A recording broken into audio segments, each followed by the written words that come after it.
Warning, the following podcast has extremely high levels of Kenny Studies have shown that excessive exposure to Kenny may have damaging effects to your physical and mental well-being.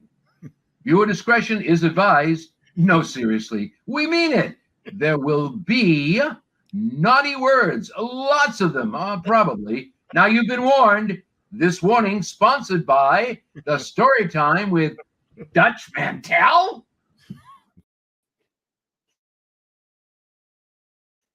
Oh, fuck. My screen's frozen. No, it's not sponsored by the Story Time with Dutch Mantel because Dutch hasn't ponied up any money in the longest time. And yes, Kenny, your screen is still frozen. See what that does. But I'm going to take you off the stage in the meantime. Ladies and gentlemen, welcome to a very, very special Sunday edition of the Star Maker Bowling Show or the Bowling Alley or whatever the heck it is that you want to call it. We don't care what you call it as long as you show up. You know what? You could do us a favor. Hit that like button because that has a positive effect on the algorithms, and we know we're getting screwed by the algorithms. If you don't already do so, subscribe to the show. And if you want to participate in the chat tonight, you have to be a member. Get that members only. We're going to change that, Iceman. We're going to change that intro and no more free rides for the Dutchman.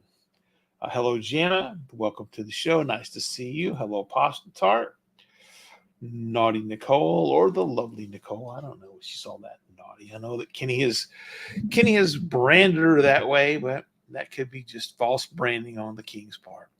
As soon as Kenny shows up, we will talk a little bit about Bash at the Beach in Berlin's Burlesque, which would have been a better name than just Bash in Berlin, I think. Interesting show, kind of short. I think a lot of the non-major PLEs are going to be shorter now, probably 4 or 5 matches from now on. They're not going to heavily load those. I think the big 4, SummerSlam, WrestleMania, Survivor Series, and Royal Rumble will continue to be heavily loaded shows, but the rest of them are going to be a little bit smaller. But we'll see going future how that works out. We can talk about whatever you guys want to talk about because the chat room is open, and we are the only podcast that has the courage to go live, interact with our fans live and on the air, and otherwise we just kind of stumble through whatever it is that pops into mostly Kenny's head because I usually can't get a word in edgewise. But Kenny is rebooting his computer, I'm certain, at the moment, and so we will see him join us shortly. Hello, Billy Sellers. Welcome to the show. Waiting for the NASCAR race. Man. Hello, Mylene. Good to see you guys. Facebook will be here just a short period of time because Kenny said no freeloaders. Sorry, Facebook. Most of you guys don't ever participate anyway financially. I know we've got several things going on right now. There is typhoons in the Philippines, and they are being flooded. Jelly Bean, Jenica Jean, our dear friend there, sent us some video. She said water is starting to now pour into the house. Thank you, Stephen Fowler, for the $1.99 super chat. We do appreciate it. They all add up. And the super chats become more important as it's now Kenny's only method of employment. I'm not hearing a word that you're saying, Kenny. You're silent as Coltrane, who's not here again. You know what? I have never, ever watched The Great Debate. I don't. I guess I should one of these days. Still can't hear you, Kenny. Not a word. Of course, you're not talking now, so it would be harder to hear you. But I've not watched The Great Debate. I don't know. All right. What about now? Now we can hear you. Okay. Yeah, there's all kinds of problems here. I noticed the last show that I did, and I can't believe neither of y'all pointed it out to me. I was on the webcam mic the whole time. It was not this one. So I didn't notice. So I changed browsers. So that tells you how bad something is. So I changed browsers tonight, and the minute we went live, everything was froze. And then I looked down and noticed my USB port was unplugged. And I said, okay, well, that's why I didn't fucking play the right sound last time. So I just I just kicked out, reset everything. And then when I came back in, it did not unmute my mic. So, but I did notice that the music played without interruption tonight. There were no glitches. So, and I'm hearing you good so far. So let's hope it keeps that way. Fingers crossed. Maybe changing the browsers helped. I have two separate Google Chrome browsers. One of them is the Star Maker version. The other is the Kenny Bolin version. So I'm on the Star Maker version tonight. And normally I do the shows through the Kenny Bolin version. So I figured I'd switch it up tonight and see if it makes a difference. And, but I guess it was the computer was telling me, hey, we're just going to fuck everything up. So you look down and see your USB port is not plugged up. Because I was cleaning my desk off and everything, and it doesn't take much to unplug this USB port going into the mixer. Iceman has already told a lie. He did not watch the Great Debate. There's no way to do that. It's an audio only show. So why would you just come in here and lie like that? Why'd you do that? I don't know.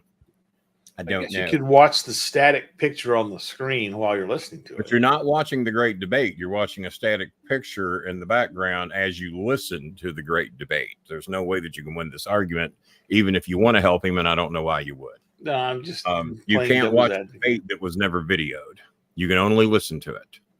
Or you can watch the YouTube logo somewhere on your screen, but you cannot watch the Great Debate because it was never filmed. So it's too bad that we didn't have. And we've done basically two of them, and both of them were audio. So just Iceman coming there. So $50 donation out of you, Iceman, for just lying. to make up for your lies. Because now you've got people searching all over the internet trying. Well, what have I been missing? Why have I never seen it? Yeah, why have I only got the heard audio this? version? Excuse me? Well, Kenny, I had the great pleasure of speaking with my friend Sal Carriega today. Sal is the missionary that has worked in the Philippines. He actually came and visited today. And, I was about to ask you who that was, but now I'm aware of who that is. Yeah, he's the guy that may be helping out another one of our dear friends, and we'll see. Before you get into that, can I get something out of the way? Sure. Fuck you, Ryan Anderson. Oh, and fuck everybody on game day, dumb fucks. All right, we'll Notre Dame did not choke off.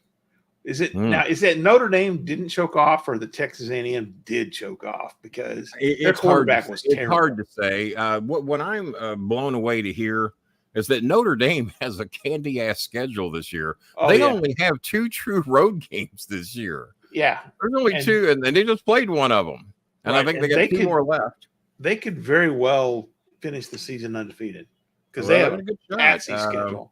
In fact, let me go pull that schedule up and we'll talk about it. And from now on, what we're going to do, we're going to pick all the top 25 because the point spread is supposed to make it tough to pick the games. Unlike on game day where they just pick winners and losers, and Pat McAfee still can't pick 40%, even just picking winners and losers. He picked West Virginia again like a fool. He actually thought that just because Penn State was coming into West Virginia, that West Virginia on opening day was going to beat them. Well, that didn't hold up so well. And all those on Virginia Tech's bandwagon, what the fuck did Virginia Tech have coming in? That about half of game day thought Virginia Tech was going to win the ACC, including Desmond Howard, Pat McAfee, and a few others. Well, I mean, as you've well noted, anytime Pat McAfee makes a prediction, you can take it to the bank. Well, I was giving him shit today to my brother, and his man McAfee makes the show. I said, well, number one, he's a Trump blower, but okay, let me give you this. He does make Raw a little better because he's not allowed to promote Trump. So as long as he can keep Trump out of his mouth and quit blowing people like who's this anti-vaccine quarterback the Jets have now that McAfee always has on his show? Aaron Rodgers. Aaron Rodgers. As long as he ain't blowing Aaron Rodgers and Donald Trump, I see where he can be entertaining. He actually, when he gets in the ring, he doesn't do too bad of a job. I mean, I try to be objective about. He is animated, right? You got to give him. He's animated, and he's entertaining on game day. There's no doubt about it. He's entertaining. But goddamn, when they bring you in to pick games, you got to go 60-40. Yeah. You got to when you're only picking the winners. U of L plays Notre Dame at the end of September in South. Yeah, we're going to Bend. go over that schedule in just a second. We got the Oh, that's right. We ready do have go. to go there. We do have to go there. I forgot about that because someone mentioned that Louisville and Notre Dame were playing in a neutral site. And everyone said, I don't think South Bend is neutral. I don't think that's the case. Not ever. So this is the but Notre Dame schedule. We did beat Notre Dame last year, and I'd forgotten about that. Yeah, so. This is the Notre Dame schedules. They were at Texas A&M. They won there. They're right. at home against Northern Illinois. Well, my hat's off to you because you showed up here tonight, even after picking Texas A&M and laughing at me and getting on me about religion. And I did accuse you of being in the huddle during their prayer. And then I watched the opening of the game, and there was this great big prayer with Texas A&M, and I saw you in the middle. I don't know how you got down to the game that quick. Well, leading the prayer. Getting down there that quick was not the hard part. Getting back. How many miles is that from your house, the A&M campus? Let's see. I do not know Texas A&M. But did you notice that everybody on A&M was not? I did not realize that with a country that has 33% atheists, that every college football player recruited believes in God, and they all think God wants them to win the game and not the other team. That's the part that I'm having a little trouble with. Why is God? Station is 180 miles. Is God a gambler, Bob? Do you have any inside info? God wanted us to win. See, if God gambled, he would know who would win already, so it wouldn't be a gamble. Well, I guess but God he would definitely do well. well. If you believe in God, the team that wins is the team that God was for, because they probably had money on him, because God needs money. If you listen to George Carlin, well, so I'm gonna try and make Aaron Rodgers complete that pass, and then I'm gonna put money on it. Because I don't think God should have inside information like that. But we don't think Congress should be allowed to come to Las Vegas. Yeah, we don't think Congress and Senate should be able to have stocks either, but they do. They have God's IP address, and they're the gods of the stock markets, more or less. They're the gods of casinos have God's IP address blocked. I guess McAfee is one of the rare punters who could lay someone out. Well,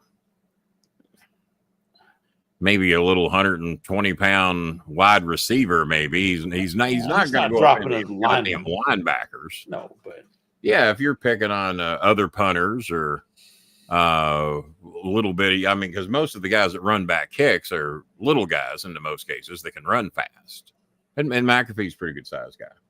Seamus went 3-1 on his picks because he didn't have many games to pick from, and I Nick Saban, I picked a few games that Nick Saban did not pick either. So maybe I know more than Nick Saban. Maybe I could have coached Alabama to about 18 national championships had I gone there. Did you see the video of Saban sitting next to McAfee and just kind of the looks you give me during most shows? It reminded me. Is that what you were pointing out? Yeah, it was like I was saying. Pointing out. Reminded me a lot of that. A little bit of Hazelwood and bowling action going on between Saban and McAfee. It was like the look when you were telling me there go the donations. I said, like a right-wing Republican ever donated on this show. Just stop it. Just stop it. We may not have Miss Louisiana in here tonight because apparently she's big LSU. Now, I do want to make it clear. It is tied at halftime. I'm sure everybody's watching. Oh, she is in here. She's a big LSU fan. I'm as anti-SEC as you can get. I did pick LSU to win, but I'm rooting my ass off for USC. I am not an SEC fan at all. And anytime those fuckers can take a loss, that's cool with me. And that goes for the A&Ms and the Texases and the Oklahomas. Sorry, Mark Henry. I hope Oklahoma goes over for the season, but that apparently ain't going to happen. A game I would have missed had we picked it. Because for the rest of the season, I want to pick all the top 25s against the spread because the spread's supposed to even it up. Right. And a game I would have missed because I wouldn't have had the guts to do it. Louisville was favored by 37 over the Austin P Governors down in Clarksville, Tennessee. I didn't think in the opening game Louisville was ready to lay 37 extra up on anybody, be it Austin P or whomever. And I would have missed that. As I said, I admit when I'm wrong. And when we talk about these bets, I'll tell you, I did pick Georgia Tech to beat Florida State. I thought it would be close, and that's exactly how it worked out. Just because if they're going to beat them, the first game of the year is the one to do it. And I think it was 10 years ago that Georgia Tech beat Florida State, and it was the last time they'd beaten a top 10 team. and they happened to beat Florida State on a last-second play then. Some block kick that got run back or something. I forgot what it was. But that was about 10 years ago.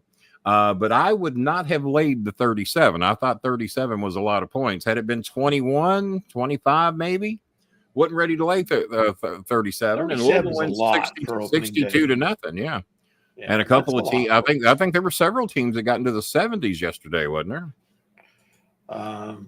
You know what? I really don't follow college football. I'll be absolutely honest. I do not follow it until it gets to the playoffs. Oh, I'm a big college fan, but I'm less of a fan now because everybody's just buying their teams. Even my Hurricanes apparently loaded up in the transport port. I did not know that we got Oregon's quarterback till I saw him take a snap in the first play of the game. I didn't realize he's like a 5 or 6 year senior. And there's one player on Miami's team that's been around 9 years. He's been in college at Miami for 9 years. Well, redshirting a lot, apparently injured a lot, whatever. Yeah, and when you take a lot of those, when you're 34 years old and you're a man against everybody else, against kids. So now that I got all that shit out of the way, Texas struggled a little bit against Colorado State. Money's tight these days. We're only going to be here a short period of time. If we don't make it at least $60, we're here as a favor tonight. We are doing a more or less a Labor Day show, kind of a little bit of pre-Labor Day, and we're here as a courtesy and live, interactive. Not probably not a lot of shows doing that tonight, so we're here as a favor, give people something to do late at night, pre-Labor Day. Thinking a lot of people will be off work tomorrow, and but we have to raise $60 in order for me and Bob to hang around here much longer than 30 or 40 minutes. So, and Billy Sellers did honor his donation the other day. He pledged $50 and he made his donation. So we thank Billy Sellers for that. And Billy, leave it at that. I'm glad you're on, Kenny. Well, I didn't do one last night because there was a lot of real good college football on. But we just got the one game tonight and it's halftime. And, we got Jazzy Jana in Louisiana rooting for LSU. And the only reason I'm muting for LSU is because I hate the SEC. I'm sorry, USC is because I hate the SEC. And now all the conferences are so goddamn big now. Who is it now is in the Big Ten? USC is in the Big Ten. What?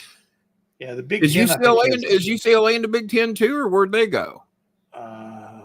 I can't keep up with it. You got to have a book. I have no idea who's where anymore because you got to have a book to know what team your conference in. And basically the ACC now should be the American Conference. You know why? They got somebody everywhere. They got the entire East Coast. They got the Mideast, the Northeast, the Southeast. We got Texas.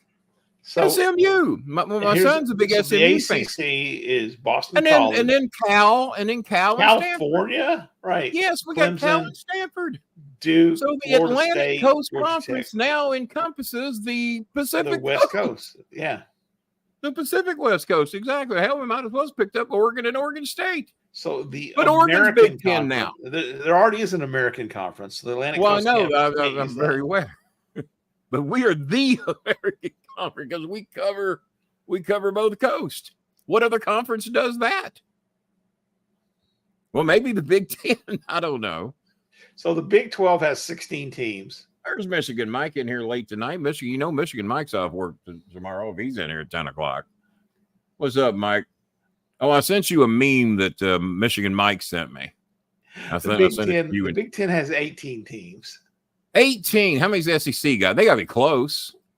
The Southeastern Conference. I think ACC's at 16 or 18. 1, 2, 3, 4, 5, 6, 7, 8, 9, 10, 11, 12, 13. And then they added Oklahoma and Texas. Yeah, 16. 16. How many's ACC got? It's either 16 or 18. The ACC has 1, 2, 3, 4, 5, 6, 7, 8. And do remember, Notre Dame is honorary ACC in football. 13, they play 5 ACC. There's 16 ACC teams. Yeah. Good Lord. I mean, it's too many. 10 or 12, right? Should be the limit. 10 or no more than 12. 10's reasonable. 7's too little. I remember it used to be the Metro 7. That was too little. Yeah. The Big 10. The Big 8. And then they had the Big 12, and then the Big 12 expanded beyond 12, and then the Big 10 went beyond 10. Right. So they would call them the Big 10 and the Big 12 when neither were neither. Well, the Big 8 became the Big 12, but they at least went from 8 to 12, and they kept At the least name. they went from 8 to 12 and changed the name. Pac-10, which just disappeared completely. The Pac-10, the Conference of Champions, our good friend Bill Walton used to say. Yeah. The Conference of Champions. Well, now they're the Conference of Non-Existent. It became the Pac-12, and there are 2 teams in the Pac-12. and the 2 remaining are Oregon State and Washington State. Are they still considered a conference? I guess. I don't know. Do why they play each other every game? It's West. their conference games. They just play each other. I guess home and like home every other times, game. right? They should have just joined the Mountain West Conference. Oh Lord. What I don't like, it needs to be regional. It needs to be regional. Yes. What was it? The Big Sky Conference. Okay, well there's a region out there that could all be called Big Sky. The Southeast Conference should be Florida, Georgia, Mississippi, Alabama. Kentucky barely qualifies for the Southeastern Conference. Yeah, because now you can damn near pull Ohio State in there if you wanted. Well, Tennessee, yeah, I'll give you Tennessee. They're southern, they're more southern than Kentucky. But see, but in all honesty, the SEC should be Tennessee on down. Right. Kentucky, but Kentucky's kind of one of those that can go either way, I guess. Atlantic Coast should be North Carolina, South Carolina, Virginia, your state should touch the coast. Maryland. Right. Your state should touch the coast. If your state doesn't touch ocean water, not in particular your city. The Atlantic coast, right? Not just any coast. Salt Lake City. Well, now we've got 2 coasts. But no, the Atlantic coast. Let's be specific about it, because obviously whoever's in charge of the ACC is not listening to that. Right. Oh, well, we change your name to the Coastal Conference. Well, then you can and have let's pick up Oregon. Let's pick up Oregon State and Washington. Those aren't too bad pickups. Make it a 20-team conference. Kick SMU out. Let them go to the SEC with the rest of Texas, because Arkansas and Oklahoma. You know, SMU probably should be in the SEC if that's what they're doing. Well, so listen to this list of teams. This is the SEC, and tell me which one does not belong. Because there's who you naming? What conference? This is the SEC. Oh, you start naming, I'll tell you who don't belong. Alabama. Okay, yeah. Arkansas. Yeah. Auburn. Even though Arkansas came from the Southwest Conference, and once they went, you know what I started doing? I said, you better not shout, better not cry, better not pout. And I'm telling you why. Arkansas is coming to town. And they went there and won a national championship, beating the shit out of Kentucky at Rupp Arena on a daily basis. Auburn's SEC, and I get Arkansas being there. That's cool. Yeah, Florida, okay. Georgia. Even though technically we made out a shift Florida to ACC, you know they're over there on that coastal water. But go ahead, Georgia. But they could go either way. Yeah, Georgia. Oh, okay, yeah. Savannah Kentucky. Over there on the coast. Kentucky. I'll give you Kentucky. You're kind of reaching when you get to Kentucky, but yeah. LSU. They're on the border of it. LSU. Obviously. Mississippi State. Obviously. Missouri. On the edge, but yeah, we'll give. They're a very Trumpian state, so I'll give you Missouri. Oklahoma. Not in the South. Well, they're there now. And, yeah, I know, but they're there. But now we're getting into what used to be what was the Southwest Conference, and then it was the Big 12. And then Oklahoma was never in the Southwest Conference. They were never in Southwest Conference. That was Arkansas, right? They were, yes. Arkansas was the South. Oklahoma was in the Big 8. Has Texas always been Big 12? Texas was in the Southwest Conference. I thought they were Southwest Conference for a while. Joined the Big 12. You'd know better than me. Fell apart. Right. So Ole Miss, South Carolina, Tennessee, Texas A&M, Texas, Vanderbilt. What the hell is Vanderbilt doing in the SEC? Because they're in the state of Tennessee. I know, but think about all those teams as programs. But not Georgia, all. But Florida, but when you have a Oklahoma. conference, that doesn't mean all your teams have to be good. There has to be one school that actually puts definitely education. There actually has to be a school that puts education over physicality. And Vanderbilt is a very, very educational school. And then, of course, they beat who?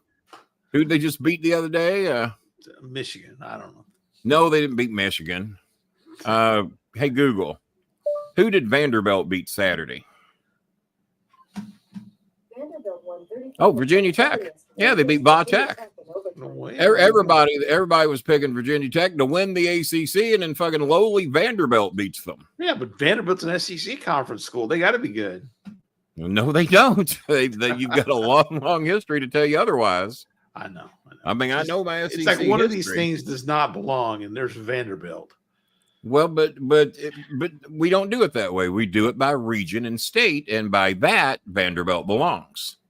Well, As a matter of fact, you really didn't name anybody that absolutely, totally does not belong, unless you want to take Texas all out of the SEC altogether, and Oklahoma, who's just northern Texas. It's to hard be to honest. consider Texas as southeastern United States. Well, I agree with that. I think you take Texas and Oklahoma out of it, and Arkansas is on the edge of it. Yeah. Yeah, Arkansas is on the very edge of that. Once I get into Arkansas, I mean, there is a city called Texarkana for a reason, because they couldn't make up their mind. Right. And, even LSU is kind of pushing it. Some people say I stole gas in Texarkana. I say that I went in to pay for the gas, and they didn't charge me for it, and I left. That was It's not your fault if they didn't charge you. 1980. They didn't charge me. I had the money, had it in my hand, and they said that'll be $1.88 for your Pepsi and your peanuts. And then I got my car and left with about left with about $26 worth of gas back in those days. By the way, I filled up my car at the Costco. You know what I filled up for? $2.14 a gallon with my. Well, that was one of the reasons. But that was a good answer. I filled up $2.14 a gallon with my Costco discount, because we buy a lot of shit at Costco, so we get a huge discount. $2.14. Thank you, Joe Biden. Gas prices, lowest prices they've been in over 3 years this year. People traveling. Oh, by the way, karma has reared its ugly head, Bob. You don't know about this. This is breaking news. Right. You remember that I was let go by a text message a little over a week ago, right? Yes. I got reduced from my job. Well, guess what happened? Guess what happened today? You got rehired by a text message. God damn, is it 10:05 already? I guess it is. It is. Was that CNN breaking news on your phone? What was that? That's Paul McCartney and Wings. Oh, that okay. Sounded like CNN breaking news. Billy Sellers educating us on the state of North Carolina, by the way, is you got 4 schools within 12 miles of each other. 1, 2, 3.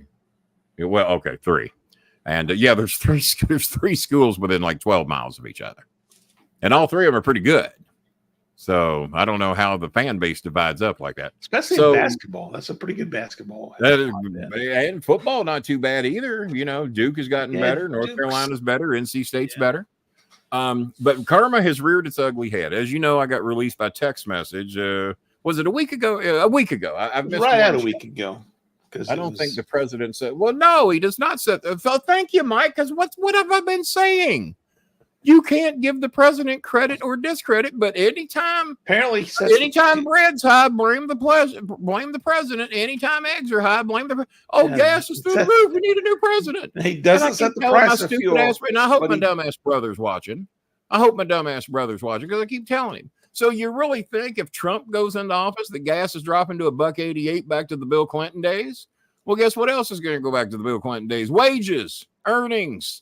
If that were to happen, it's worldwide supply and demand.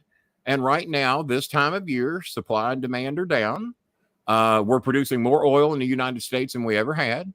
And but no, Mike, thank you very much. That's what I've been trying to point out. It don't fucking matter who the president is. It's a worldwide supply and demand. And when you enter corporate greed into it, because oil companies are making more money than they ever have. So they could make less money and lower the prices, and CEOs don't have to get $36 million bonuses at the end of the year, or whatever the hell they're getting. They're getting a lot. Jesse Ventura says that nobody in our country should make over $12 million a month. All right, I'm on board. He said, if you want to have a minimum wage, let's set a maximum wage. Me and Jesse don't agree on a lot. He said, if you can't make it on $12 million a month, what are you doing? So, okay, I agree with that. Or maybe he said, you know what? He didn't say. He said $1 million a month. $1 million a month. If you can't make it on $12 million a year, Bob, you can make it on $12 million a year. You don't live too bad now. You don't live too bad now. Can you imagine what you do if you had $1 million a month? I know how I'd live. I'd have 2 portions. I know I wouldn't have worried about losing my job the other day. I do know that. Let's see. If Trump gets back in office, this country is fucking stupid. Well, unfortunately, Michigan Mike, 46% of this country is fucking stupid because 46% of eligible voters apparently, 46% of likely voters seem to want him back in because they remember COVID prices and they think that's how shit's going to go back. They don't with remember the that supply COVID's and what caused demand those was. prices. Right. Well, to a degree, except for gas prices. It was great for gas prices because nobody was going anywhere. The prices were down because of COVID. But wait, we couldn't buy toilet paper because you couldn't find any. Well, because everybody was hoarding it. Right. It shouldn't have been that way. Nobody was wiping their ass anymore. Lysol. I bought Lysol from Amazon for $7. Wavy Tracks pasta tart. Wavy Tracks. Wavy Track. No, but not Wavy Tracking. Y'all led me to this, and I'm giving it to you. I bought Lysol for $7, and then COVID hit a month later, and then Lysol went to $100 a gallon. What? Oh, well, everybody needs alcohol. You couldn't get alcohol. You couldn't get Lysol. And sanitary wipes, shit like that. All that shit with the fucking moon. And then toilet paper. I remember the day that the country shut down on my birthday, March 16th, we were at a Mexican restaurant. And we were like the last 6 or 8 people in there. And there was one lady sitting over at her table, and she must have had 100 rolls of toilet paper at her table. And I looked at her, I said, why do you have all that? She said, well, it's getting hard to get. I said, I wonder why. You bought it all. She said, how many rolls of toilet paper you got at your house? I said, 4. I said, because that's all I need for quite some time. I live alone, but 4. You have 100. How many people live in your house? Well, there's 4 of us. Okay. 100 rolls? Yeah, we're going to buy more if we can find them because we hear it's getting hard to find. So you don't want nobody to wipe their ass but you. So I'm getting in a fight with this lady the first day the country shut down because she's trying to prevent the rest of us from wiping our ass. And apparently it worked. And then paper towels. You couldn't buy fucking paper towels because everybody was hoarding them and everybody was hoarding Lysol and rubbing alcohol. And this shit goes through the fucking moon. So we only got our stupid selves to blame. Because greed and then our individual greed led us to do this shit. And then corporate greed does the same thing. Oil companies are making more money than they ever had before. But yet they keep jacking the prices up. And now Republicans do not want you to do anything about corporate greed. Oh, well, that's just how the world works. That's capitalism. Let them make all the money they can. Okay, well, yeah, rich people can afford that shit. But guess what? According to American stats, 80% of us live check to check. 80% of us can't go 30 days without a paycheck, according to what you hear on television. And that's probably pretty accurate. I mean, you watch this show. I bet you there's hardly anybody in here that can go 30 days without making $1.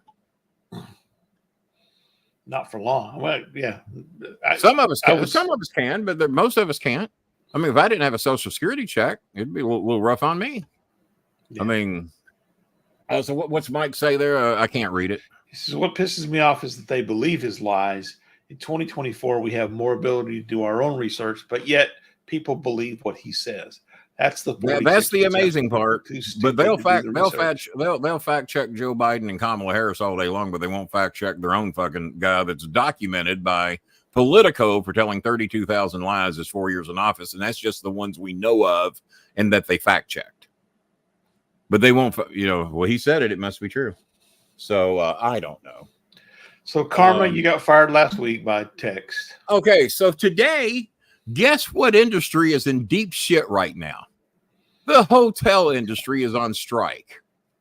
Hilton is one of the leaders of it. They said that depending which newscast you believe, somewhere between 17 million and 21 million hotel workers went on strike today, with a possible another 15 or 20 million joining. And when all the other hotels decide, you know what, we're sick of this shit too. Hotel workers want better pay, better treatment.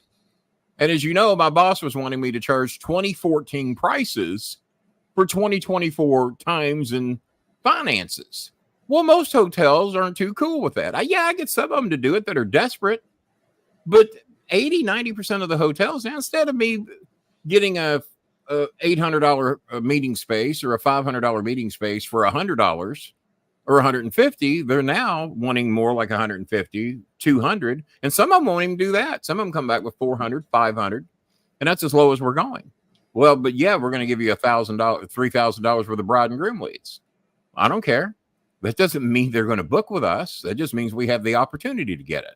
We have to pay a staff. We're now aligned with the union. We have staffing that has to be there to clean up your room every day, open the door for you, close everything up. So no, we can't do that for $100 a day, $150 a day. So we get some hotels to do it. So now the week after he lets me go, he now has to try to negotiate with hotels that aren't going to have any staff. They said on CNN today, are you going to be in a hotel this weekend? You're probably going to be making your own bed and you're probably going to be taking your own luggage, because maids and baggage handlers and door people and front desk clerks and everybody are getting sick of working for the rates that they're working for, because they're still working at 2018 prices and it's 2024 and shit's a lot higher. And that's what my boss is trying to do. He's trying to make everybody work for what they were making in 2018 before COVID. And those days no longer exist. And corporate greed's got a lot to do with it, because if grocery stores are making big profits, they're not passing that on to us. It's like Coca-Cola and Pepsi. They all found. Do we really think that Coca-Cola's which you could go in any store in the country and get a 12-pack of Coke for $3.33 almost any time you wanted, and then because of COVID they go to $9.99. You can't go in any store in Louisville that the regular price isn't $9.99. Really? It tripled in price because of COVID? A 6-pack would have run at most $2.99. Well, yeah, and they're $5.99. Could be more expensive than a 12-pack. I don't know why. Oh, wow. But it was nothing in Louisville to get 12 packs on sale 4 for $10, $2.50 a 12-pack. Some brand would be on sale every week to where you could get 4 for $10. Right. So now what they do, buy 2 at regular price, which is $9.99. So buy 2 12-packs for $20, and then you get $10, $20, $30 for free. Buy 2 for $20 and then get 3 for free. They're doing that sale right now. And it's still $20 for 5 12-packs, which was $10 not long ago. They'd be 5 for 10 or 4 for 10. So now they've still doubled the price, making you think you're getting 3 for free because people are stupid. Oh my God, I'm getting 3 for free. No, you're not. They're still doubling their money. Now, what do you think they're doing when they're charging you $9.99 a 12-pack? But because we're stupid, we hear that. Oh, buy 2, get 3 free. Well, that's the greatest fucking deal in the world. Well, it's as good a deal as we're getting right now. It's as good a deal as we're going to get for the time being. But now I've noticed more of the restaurants are having to cave in a little bit. Have you noticed there's a lot more $5, $6, and $7 deals out there than there was not long ago? Yes. Well, they're finally taking the hit. You're getting right. The people are finally rising up, and we're the only ones that can change that shit. We don't have to have Taco Bell. We don't have to have McDonald's. We don't have to have hamburger. We don't have to have it. Exactly. Yeah, but it takes the nation to do it. And guess what? Rich people, or not even necessarily rich people, but people that can afford it, found out what they can afford to pay. And there's a lot of people. Fuck Coltrane. I don't notice Coltrane shopping for great prices on his strawberry soda. He goes down and pays whatever the mark price is. I get Pepsi regardless every week. Do you really? You don't shop for the best price in whatever brand? Nope. Well, so you're part of the problem. You're part of the problem. Yes, in a way I do, because I check Pepsi versus Coke, and I will get the cheaper of the two. Well, that's something. I'm not gonna. I don't buy Sam's Club. I don't like the taste. There's a definite taste difference. I don't like the. There taste is a like bit of a Sam's taste Club difference, but not the dramatic price difference. If Kroger brand cola, if Kroger brand Coke Zero is $3.50 a 12-pack. And there sits Coca-Cola at even $6.50, $8.50, or $9.50 or $9.99. Fuck it, I'm getting Kroger. It tastes a little bit different, but it ain't that fucking dramatic for me. I'll drink my fucking $3.50 12-pack and be goddamn happy with it. You, being a rich boy, don't feel that way. You're going to pay the $9.99 mark price. The affluent. I'm not trying to insult you, but that's the difference in our money structure. You have the money. I have more money to spend, and so I'm not having to. If I had like Trump acting like he was people are struggling to buy groceries when he had all that cereal sitting out there for whatever reason. He had a shitload of cereal.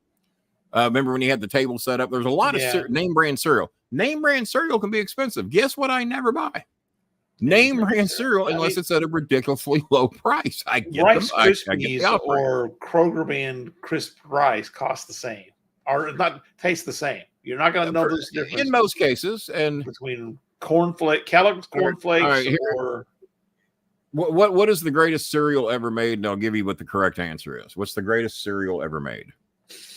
the greatest cereal. And there's a specific era. Even though they still make it today, there was a specific era that this cereal was even way better than it is today. Count Chocula. Probably not a bad guess. Frankenberry. Yeah, Blueberry. Not malto meal, whatever. Because malto meal was like bowl. I remember that. Cereal. The best cereal ever made. Frosted Flakes ain't bad. Jethro Bodine loved them. The best cereal ever made. 1968 Apple Jacks. I personally back don't then like. Was good. Yeah, well, it had real apples in it back then. Because what they have right now, well, I don't know if it had real apples or not, but it was a lot better shit than what they make it with today. There's a place where you can fuck up at some of the off-brand Raisin Brands. And but I was never a huge fan of Raisin Bran. I'd take it or leave it if mom got it. But no, the best cereal I ever tasted in my life is the 1968 era, give or take a year or two. I remember the place we lived in 1968. Mom brought home some name brand Apple Jacks, and I'm like, motherfuck, this is some good cereal. And Apple Jacks are still good. I rarely ever get them because they're expensive, but they don't taste anywhere near today like they did back then. Most of the generic brand products are made by the well, they tell me that about Kroger brand bean soup. They said that Campbell's and Kroger brand are made by the exact same manufacturer. Well, they're doing something for the Campbell's bean soup that they're not doing for the Kroger brand version, because I'm an expert in bean and bacon soup. You can blindfold me and give me the off brand and the name brand, and 99 times out of 99, I'll tell you which one is the name brand, the Campbell's. But I tell you who else is like that. My son, when it comes to cheese. He can tell you what name brand cheese is as opposed to off brand, and I told him he couldn't. So I fucking blindfolded his ass, and he got me like 6 times in a row where I was switching name brand and off brand. And that's not even for deluxe. This was the fucking pasteurized shit. And he could even tell me then what was Kraft and what was fucking Kroger or Walmart or whatever. Yeah. So he's the expert on cheese. I'm the expert on bean and bacon soup. We all gotta be good at something. We all got a talent somewhere. So before you rudely interrupted me, you were wanting to talk about something in the Philippines, and I guess I should let you talk about that. Oh, he did tell me that Calbayog City is basically in a typhoon tunnel, and that they get hit worse than any place in the Philippines. They have a tendency to get it. Well, Manila's getting it right now. Maria from Manila. Now, here's who we're trying to help. I haven't looked at donations yet. I haven't seen shit come in here except for like $2. We had one. Yeah. Oh, my God. Well, $1.50. We're about to wrap the show up then if no one's helping. Let's see if we got anything. We got something. Gotta get that government cheese. Oh, well, there's nothing any better than government cheese and government peanut butter. You can just stop that right now. Just stop it, because government cheese, government peanut butter. That's it. All right, Kenny.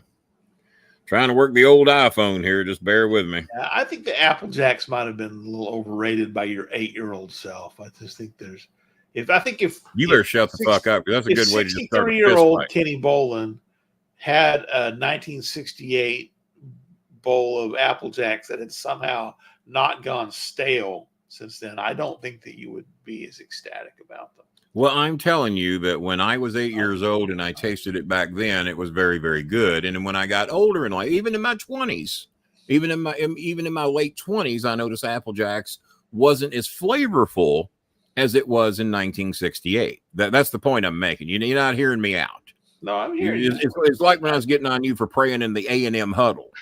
You were making something out of it that wasn't there. All right, so here we go. I'm saying that they may have tasted the same, but your taste buds may have matured. No, because everything else still fucking tasted good. A banana still tasted like a banana. Apple still tasted like a goddamn apple. Peanut butter still tastes like. So Apple Jacks are the only fucking thing that changed, Bob? Yes. Come on, quit being a Republican. Quit coming up with unreasonable scenarios. Apple Jacks. What is your pick against Apple Jacks?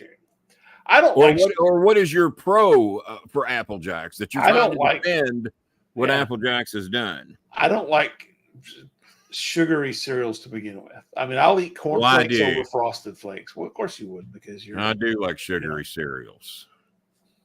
You want to fight about it? And you're the one that's pre-diabetic, right? All right, well, I got some cash back from PayPal. I got $1.70. Hey, hooray! Got that. Q-Link Wireless has re-upped my free phone service plan, so I got that going for me. My free phone service. Donations we're looking for from Venmo. Naughty, nasty, notorious Nicole has donated $5. Thank you, Nicole. This is rougher than I thought. And Jazzy Jana from Louisiana has donated 30. So we have 35 trying to get to 60. Billy Sellers did honors what he said he was going to do for us on the Thursday show while we stayed over on Thursday. That was a accredited additional show because we ended up doing damn near 2 hours just on Thursday based upon Billy's donation that he made. Bob, you were right. Sometimes what food? My vision's the shits tonight. Sometimes taste buds change.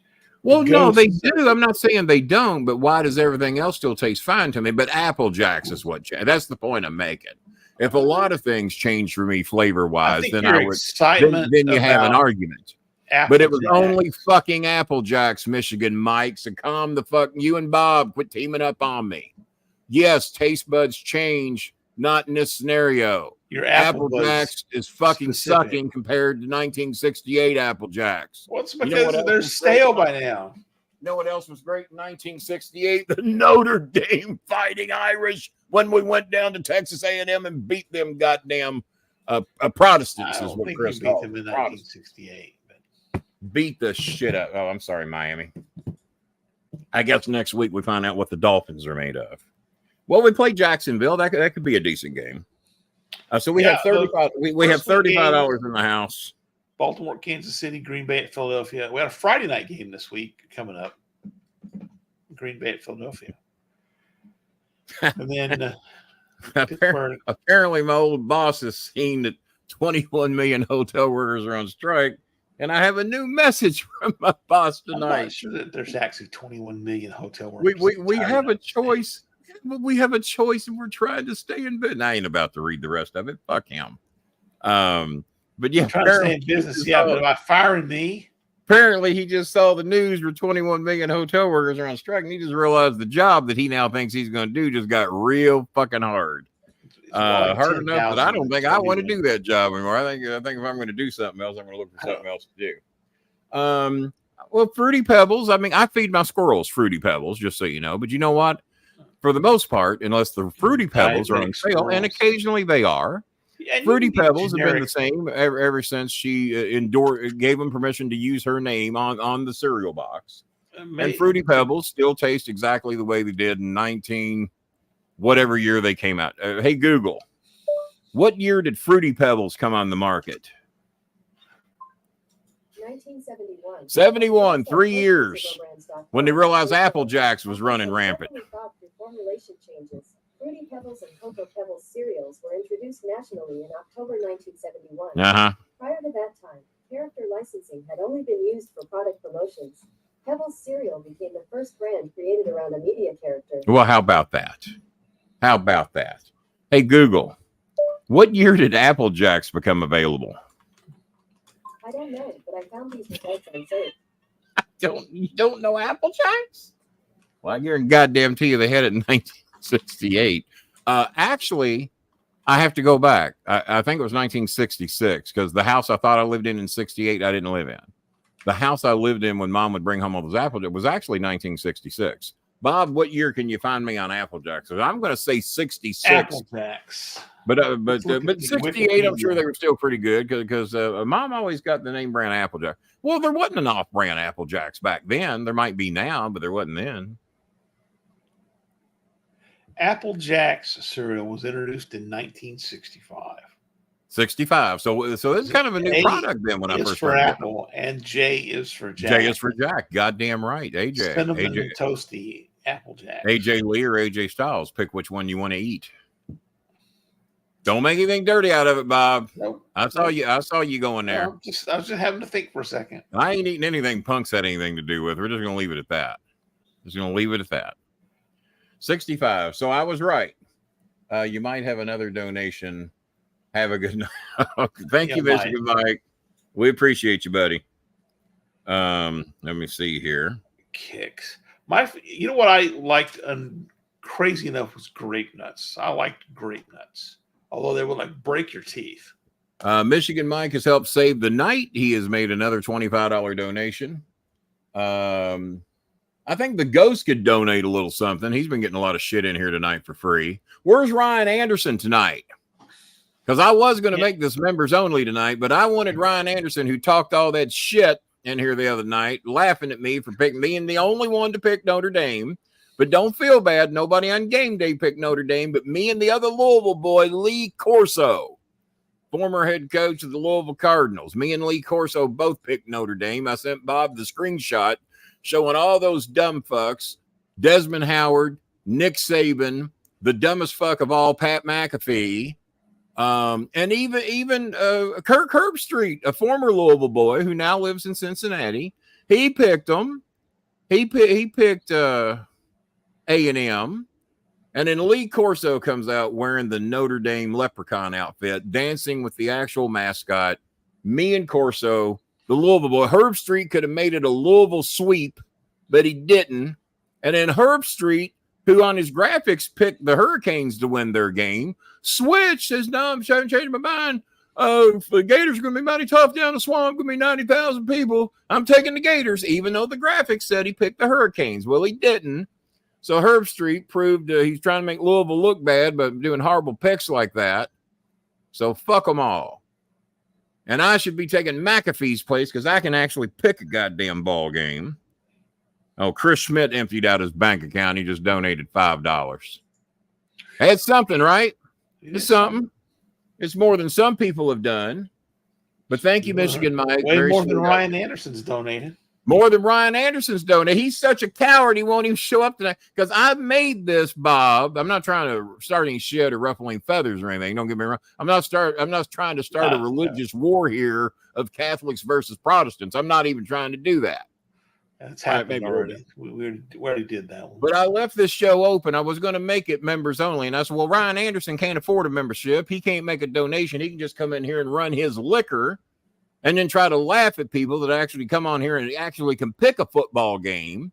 And then he's giving me shit. And you saw him. You had to get into it with him verbally a little bit yourself because Ryan Anderson was in here making a fool out of himself. And that's, well, okay, well, we'll wait till the ball game's over. And then those Catholics just put an ass whipping on them, beat them like redheaded stepchildren. I mean, if that's your idea of fun, I don't like beating up little redheaded stepkids. They got to live a life too, you know. Then again, they do have red hair. Maybe they got it coming. Then he couldn't understand he was being worked about Joe Blanchard. Oh, yeah. Ryan Anderson come in here late in the show, took up about 19 comments, never made a donation, never got a membership. He's done that like 3 shows in a row. So I left it open tonight to see if that little coward would come in here tonight and admit how stupid he looked, how wrong he was, what a fool he looked like. Oh, and then he comes in there, oh, great show, guys. And then he still never donates and still never gets a membership. Like he ain't got the $3. Well, if you ain't got the $3, you shouldn't be watching my show. You should be like these Filipinos and be working hard, bailing water out of your house and looking for employment because there's only so much we can do here. So, so Maria's needing a little help with food. She needs help with her rent by the 15th. I told her we would do the best we could. That gives us what, a couple of weeks? Her rent's 4,000 pesos. I told her we would do everything we could to see if we could maybe come up with 1,500 of it. She's not asking for the whole thing to be paid, but she says she really could use some help. She's totally out of food now, but I'm the one that told her to spend the money we sent her on her bedding and her pillows because I didn't want her sleeping. She's got a bad back. She's got to work every day. And Bob, for 200 extra pesos, she got a thicker version than that. She ended up not getting that one because a sofa version came in that was convertible, that could be a sofa or a bed, and it's much thicker than that. And she got it for 200 pesos more, another $4. Well, it wasn't even $4. I said, no, do that. Because now you got a sofa and a bed. and it ain't even $4 more. No, do that. So she did that, but she ran herself a little short on food money. So I kind of snapped at her a little bit. And I said, well, and I tried to put her in a position to pick a bed or food. Well, goddamn, if you got a bad back and you're sleeping on concrete, you might want to. She said, well, maybe I can take the bed. She said, maybe I can just eat 2 meals a day. I said, well, most of the time, honey, I know I'm big and fat, but I normally eat 2 meals a day. Most people don't count a few bites of cottage cheese as a meal. And then sometimes I don't even do that. I mean, I don't wake up early enough to do 2. Let's see. So yeah, thank Michael Ryder for the 25. Chris Schmidt was shamed. I want to point out that Chris Schmidt was shamed into that $5. Yeah. He didn't do it voluntarily. We had to shame him into it. And he hadn't brought me my fried bologna yet either. I want to point that out. But I also told him not to bring it yet because I still got lasagna here. I ate my last slice of Paranos pizza today. That's been around a while. I still got some banana bread here. I got a boatload. We went back to Popeye's fried chicken. Oh, by the way, if you live in the Louisville metro area and you have managerial restaurant experience, Popeyes is desperately seeking to find 3 to 4 shift managers that will pay $16 to $17 an hour. Some people said, Kenny, I don't know anybody that can make it on $17 an hour. Well, somebody is, because Louisville is not notoriously paying much over $17 an hour for anything in the restaurant business around here. So if you're working in a restaurant and you get managerial experience and you're not making $16 or $17 an hour, plus these are good people. I've been dealing with the Popeyes folks for a couple of years now. If you're looking for work and $16 or $17 an hour gets your attention and you got managerial experience, call my friends at the Bardstown Road store and ask for the general manager, and they will get you taken care of. I hate Randy lost his match. Well, we'll talk about that because I meant to talk about the pay-per-view a little bit and haven't done it yet. So what have we made, Bob? Right at 65? 65. Right. $65. And so, yeah, we got that. Yeah, Nicole did 5. And Jazzy Jana did 30. Michigan Mike did 5. And Chris Schmidt did 5. So, you know, we could still use a little more help if it's out there. No doubt about that. But at least that bought a little bit of time on the show. But if you're out there and you got a few extra dollars, we could sure use your help. And Billy Sellers did honor his commitment for his donation. We appreciate that. Bob, I'm going to kick out for just a second. Apparently, I need to take care of my eyes, and apparently I left that in the kitchen, so I'll be back. And we did you watch the pay-per-view or SmackDown? I did. I did too. We'll compare I'll set notes it up on while that. you're gone, and then we'll come back Okay, and talk about the results. So Bash at Berlin, Bash in Berlin. A decent show, I thought. Again, a pretty short show, relatively speaking, for a PLE, but have seen reports that that's going to be the norm kind of from now on. That PLEs, except for the major ones, are going to be a little shorter, and that allows them to take the Friday night SmackDowns and the Monday Raws and pack those up a little more for the excitement of their viewers, right? So that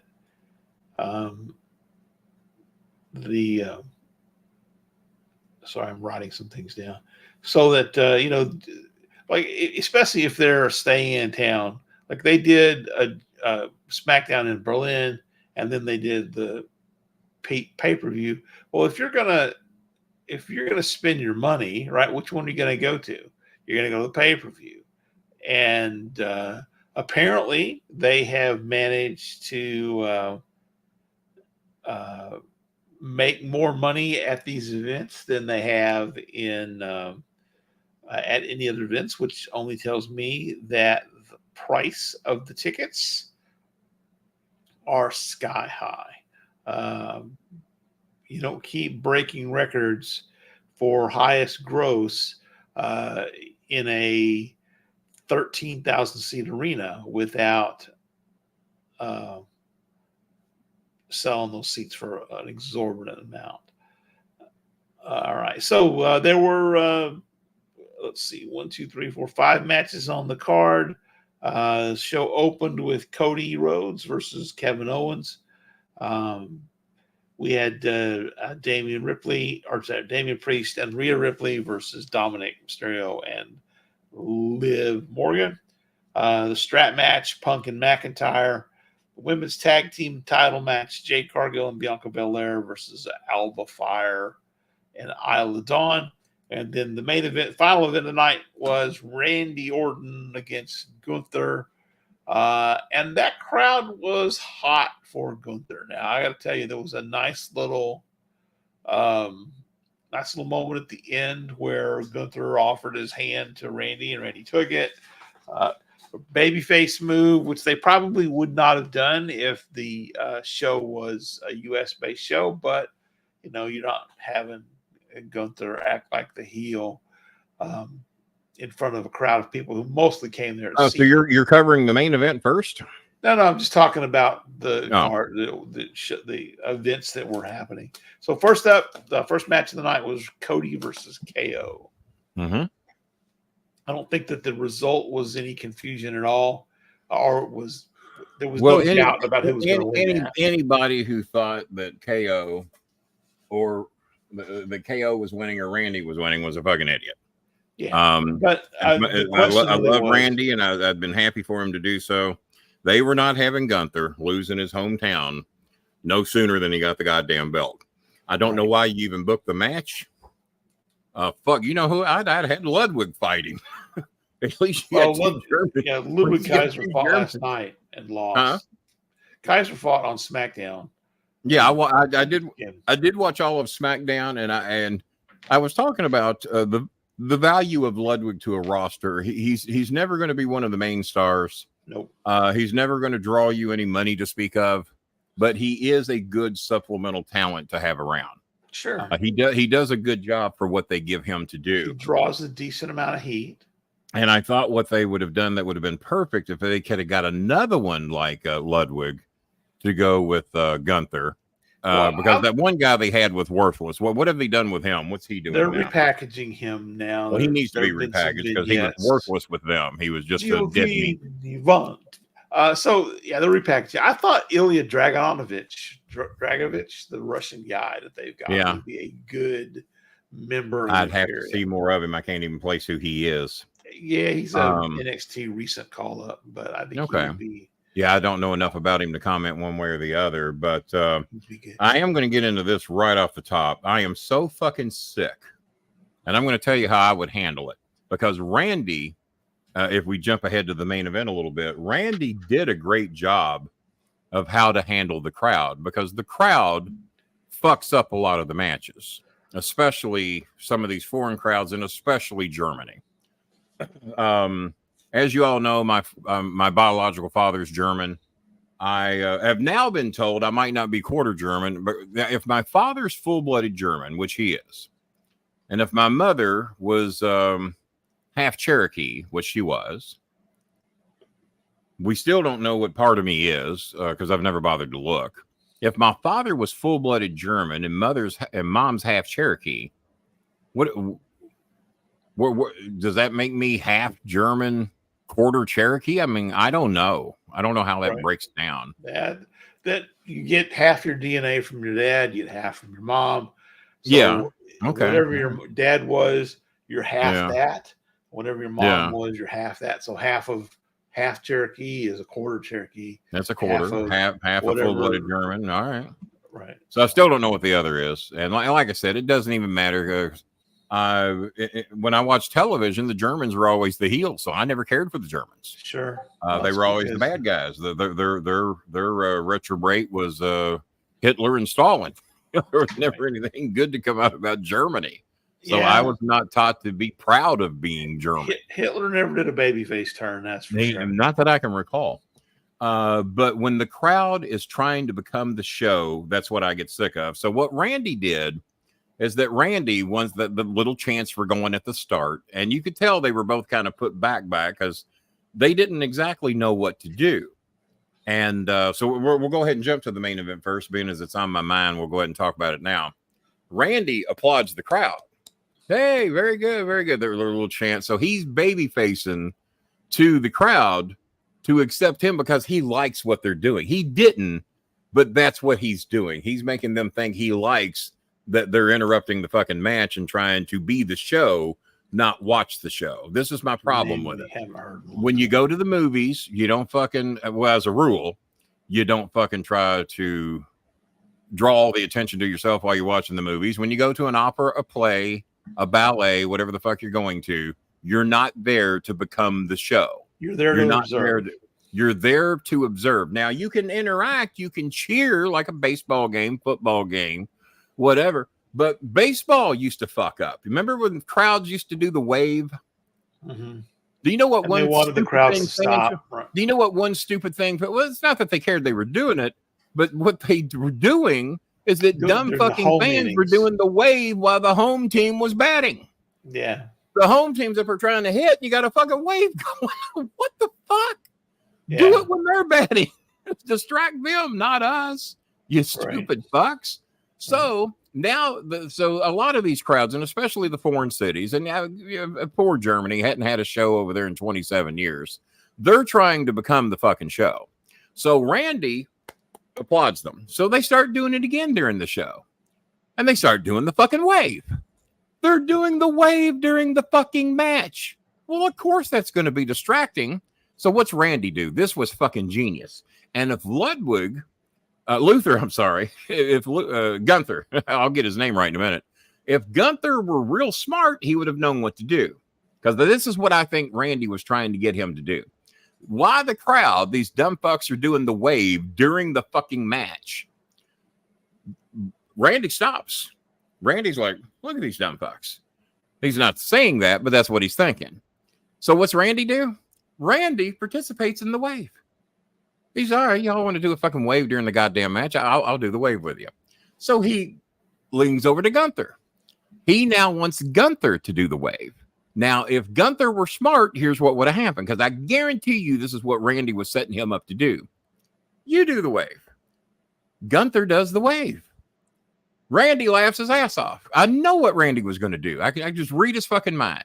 Randy starts laughing, turns to the crowd, hey, and then Gunther clocks the fuck out of him. Heel thing to do, keeps him heel. Crowd loves it because Gunther outsmarted Randy. The crowd participated in helping Gunther, and now we've given them a reason that they were doing the stupid fucking wave to begin with. But when Randy tilted to him and said, you do the wave, Gunther just stood there stone faced. He did not know what to do. But Randy was trying to set him up on what to do. You do the wave. Well, you didn't do it. So now we got to let the crowd do their fucking shit and then try to get back into what we were doing. But the crowds just try. And Philadelphia used to be notorious for this. I hated shows on the East Coast. If it was in New York, Philadelphia, New Jersey, the crowd wants to be the fucking show. And that irritates. So here's what I would have done. If it were me, and as a heel, you could have done this. And let's say I was a heel wrestler, 27, 35 years old, whatever. And this shit had been going on. And let's say it's me versus Jerry Lawler or whatever. And I'm 27 and Lawler's 37. And we're wrestling each other and we're main event status. And this shit's going on in a foreign country. Now, if Lawler's the babyface, I stop and go, give me a microphone. You know what? Y'all want to entertain somebody? You know what? You want to be the show? Jerry, let's take a time out and let's watch the show. They apparently want to be the show. So why don't you and I just grab a turnbuckle here and we'll watch these fucking morons entertain us for the next however long they want to do. And then when they get done, you and I can go back to doing what we do, and that's wrestling each other. But in the meantime, King, why don't you and I watch these morons put on a show for us? And then put microphone down, go sit on turnbuckle. Jerry? And then Jerry, I know, would be smart enough to go sit on turnbuckle. Okay, entertain us. Lawler could fold his arms, and I sit there and, all right, entertain us, you dumb fucks. And by the way, if y'all want to keep doing this, well, there's no reason for us to be out here, and we'll just go back and get our paychecks. So do you want to watch the show? Do you want to watch what you bought a ticket to come here and see, or do you want to be the show? Now, that's what I would have done. Now, there might be some people in the back mad at me for doing that, but that's exactly what I would have done. Y'all want to be the fucking show so bad? Be the show. I ain't got nothing to do. I didn't come out here for you to interrupt my work. So, Yeah, Jerry, I'm torn on that because I'm not a big fan I of can it. see where people would be, but it's what I would do. Right. If you're going to, because I guarantee you, back in the day in the 70s, if Lawler and Dundee are wrestling each other, and they would split the houses sometimes, because a lot of people like Lawler, whether he was heel or face. A lot of people like Dundee, whether he was heel or face. But if they're going, this is awesome, they'd have looked around and said, fuck you. We're going to what? This is all you deserve it. You all that stupid chant shit would have never worked back in those days. Not in Memphis. They would not have put up with that shit. No. You're here to watch the show, not be the fucking show. No, I can see where people would be torn, but you're not going to be the show. Well, I'm the show. That ain't going to fucking happen. And that's what Randy was trying to do. Randy was trying to deflect what was going on. And when he went, because it would have been great. Gunther does the wave. Randy laughs his ass off, turns his back, and Gunther needs to be smart enough to clock him. And then he thanks the crowd for helping him. Right. And now we've got a reason that all this shit happened. But Gunther wasn't smart enough to do that. They could have just talked to each other in the ring because it was so damn loud. What's that? They could have just talked to each other in the ring so damn loud you wouldn't have heard what they were saying. Well, they were loud and disruptive. I hate that shit with a fucking passion. Yeah, I mean, they paid their money, right? They paid their money, but they don't get to be the show. Right. Cheer, boo, all that fucking shit. But when you're doing the wave in the middle of a main event match, it means you're more concerned about entertaining yourselves than being entertained by what's in the ring. I could see Johnny Valentine going out and beating up people for doing the wave. He'd jumped out of the ring and beat up. Well, the Barbarian and other. Well, what's All Stars doing in here? We hadn't seen that name in about 115 years. We haven't seen in a long time. Sure ain't got a badge, does it? Heyman versus Kenny on the mic would be the must see do. Well, we've had it at the dinner table a few times, and now me and Heyman got along great.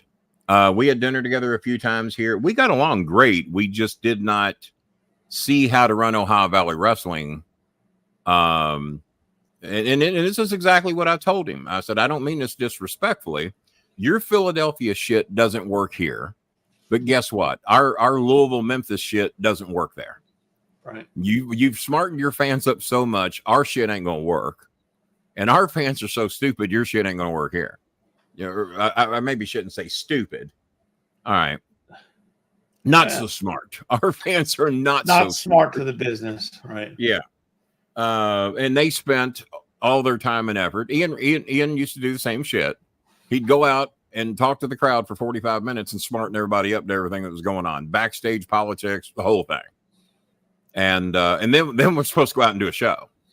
After Ian goes out and does all his bitching and grieving and other companies that are taking business from him. And now we got to go out and fucking do a show. Even my son says, hey, he says, Dad, no matter how good you and Cornette thought you were, Heyman and Bobby Heenan, that Heyman is real fucking good at what he does. I could not do what Heyman does. On the other hand, I think Heyman would have had trouble doing exactly maybe what me or Jimmy or Bobby Heenan do. And I'm not trying to throw myself in their group, but I did not work I got to work with all these guys, but I did not work in their circle. You know, I wasn't out there weekly competing with Bobby Heenan, Jim Cornette, I guess so, or various other managers, a Grand Wizard or who the fuck ever. I just know that my quality of work and my body of work stacks up with all of them. But I wasn't on that national stage to get that national recognition. But that's the reason I don't back down from debating with anybody, because fuck. It's like my son told me once. He said, when you ride up and down the road and you're in the backseat of the car with Jim Cornette and Kenny Bolin, and they're going back and forth with you, you better learn how to verbally protect yourself or you're going to get eaten alive. And he said that's the reason most people can't get the best of him is through hanging out with people like us and then the various other people, the Heenans. And Heenan, when we had spent a couple of days with Heenan, Heenan pulled Chris aside. He says, here's what you do. He says, man, he says, at best, I've got an 8th grade education. He says, and I got a lot out of my fucking 8th grade education. But you know what I do? I know enough about everything to make people think I'm the smartest guy in the room, whether I am or not. And he says, that's what you do. Know just enough about everything to where people think you're the smartest guy in the room. Because when you only know something about 1 or 2 things, yeah, you can be smart about that. But when you keep bringing up subject after subject after subject and they don't know anything about it, you don't look so fucking smart. He says, but that's where I'm different than everybody.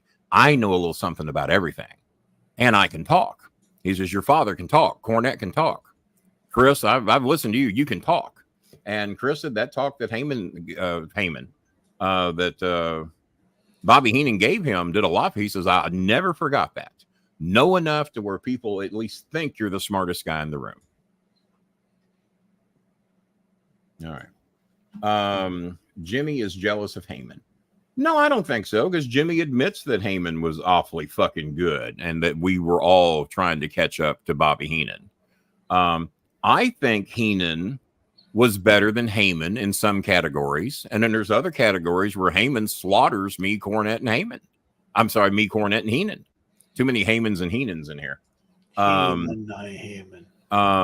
Going off the fly and just throwing shit back and forth at each other. I think I slaughter Cornette where I don't have to use prepared, memorized bullshit. Jerry Lawler, self-admittedly, goes a lot through memory and his joke books. And I was watching his documentary. I finally saw the Jerry Lawler A&E documentary. Made me cry because I had never seen them trying to revive Jerry in the meat wagon. He was dead.